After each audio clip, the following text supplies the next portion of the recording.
Olá pessoal, tudo bem? Então, dando seguimento aí aos estudos sobre processo de execução, é importante vocês fazerem a leitura do artigo 772, que trata no inciso 2, que o juiz pode, em qualquer momento do processo, advertir o executado de que seu procedimento constitui um ato atentatório à dignidade da justiça. É importante que vocês façam a leitura do artigo 77, que fala sobre o que seria o ato atentatório à dignidade.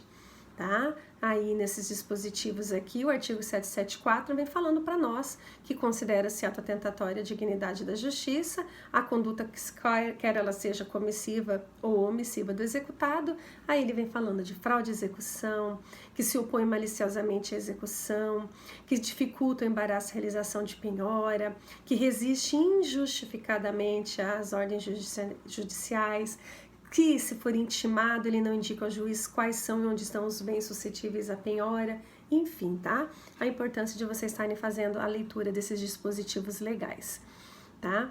Aí o artigo 776 vem falando para nós que o exequente vai ressarcir ao executado os danos que este sofreu quando a sentença transitada em julgado declarar inexistente ou em todo ou em parte a obrigação que ensejou a execução. Aí a importância da execução, né, ser baseada em um título líquido, certo, exigível, que você tenha segurança das obrigações ali constantes. O artigo 778 e 779 fala para nós sobre partes, legitimidade ativa e passiva, tá? Então nós estudamos quem tem legitimidade ativa, ordinária, extraordinária, primária, superveniente, ativa e passiva aqui constante, tá? O artigo 780 vem falando para nós sobre a possibilidade do exequente cumular várias execuções, ainda que fundada em títulos diferentes, mas que todos eles sejam em desfavor do mesmo executado e que para todas elas seja competente o mesmo foro, o mesmo juízo e idêntico todos os procedimentos, tá? Então eu não posso acumular, por exemplo, em desfavor de um mesmo executado, uma obrigação de pagar quantia com uma outra obrigação de fazer, porque os procedimentos são distintos, tá bom? E aí a gente começou a estudar um pouquinho sobre competência, artigo 781, onde que eu vou propor ação de execução. Então ela tem uma abrangência grande. A finalidade da ação é satisfazer a obrigação. E para satisfazer a obrigação, eu tenho que dar condições para o exequente buscar bens, garantir, né, a satisfatividade, a efetividade desse título. Então ele dá uma margem para o exequente, uma margem ampla de possibilidades de foros competentes. Importante ali fazer a leitura, tudo bem, pessoal? E o artigo 782 também traz uma informação para nós, nos seus parágrafos 3º e 4º, que vem dizendo assim que a requerimento da parte, o juiz pode determinar a inclusão do nome do executado no cadastro de inadimplentes, tá? Essa inscrição ela será cancelada imediatamente, se for efetuado o pagamento, se for garantida a execução, tá? Com algum bem, tá? Ou se a execução for extinta por qualquer outro motivo. Tá? Então aí a importância de tornar público aquilo, por isso falei aqui, né, incluir o nome dele no cadastro dos inadimplentes, tá? A qualquer momento a parte pode determinar que o juiz, ou seja, tem uma ação tramitando de execução de desfavor, eu tenho um título executivo líquido certo exigível contra ele, inclua o nome dele no cadastro, é uma forma, uma técnica, um meio de tentar levar à satisfação, que é a busca, né, daquilo que se espera com a propositura da ação. E aí a gente chega no artigo 783 e seguintes. 783 fala para nós sobre a execução, olha, tem que ser fundada no título que tem obrigação certa, líquida e exigível. E o 784 traz para nós aquilo que a lei considera como sendo título executivo extrajudicial. É um dispositivo exemplificativo, ele não é taxativo, tá, pessoal? Traz outras possibilidades além dessas, inclusive o inciso 12º, vem dizendo para nós que os demais títulos aos quais, por disposição expressa, a lei atribuir força executiva, também são considerados títulos executivos extrajudiciais. Fala ali da letra de câmbio, da nota promissória, duplicata, debênture e cheque, que é o inciso 1 do 784, todas elas são títulos de crédito. A gente tratou na sala de aula com mais afinco sobre a nota promissória e o cheque, tá? Falamos sobre prazos, inclusive prescricionais, beleza? É importante vocês estarem recordando sobre isso.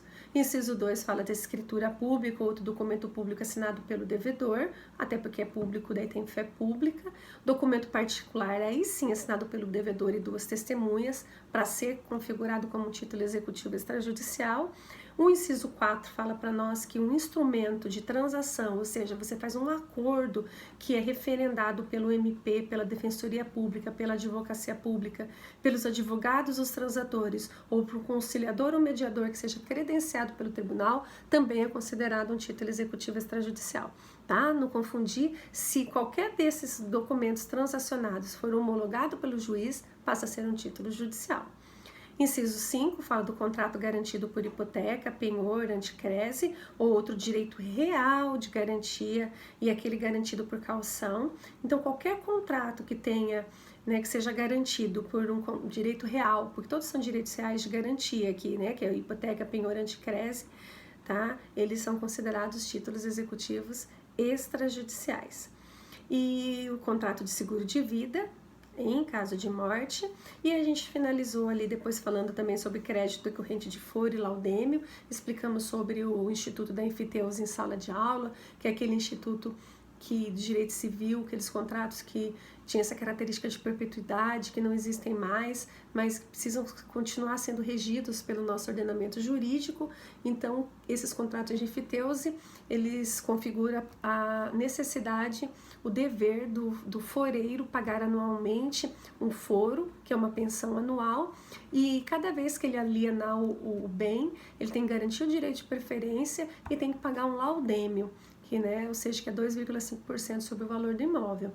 E se ele não pagar, esses títulos, né, esses valores são considerados títulos executivos extrajudiciais passíveis de ser executado. Aí, inciso 8, inciso 9, 10, todos vêm falando de certidões, enfim, e a importância de vocês estarem fazendo a leitura de todos, tá, pessoal? Vamos ver aqui. Fala dos títulos estrangeiros, tá? Os parágrafos 2º e 3º do artigo 784 fala para nós que os títulos executivos extrajudiciais oriundos de país estrangeiro não depende de homologação para ser executado. Basta que eles tenham seguido todas as formalidades necessárias para aquele país, tá?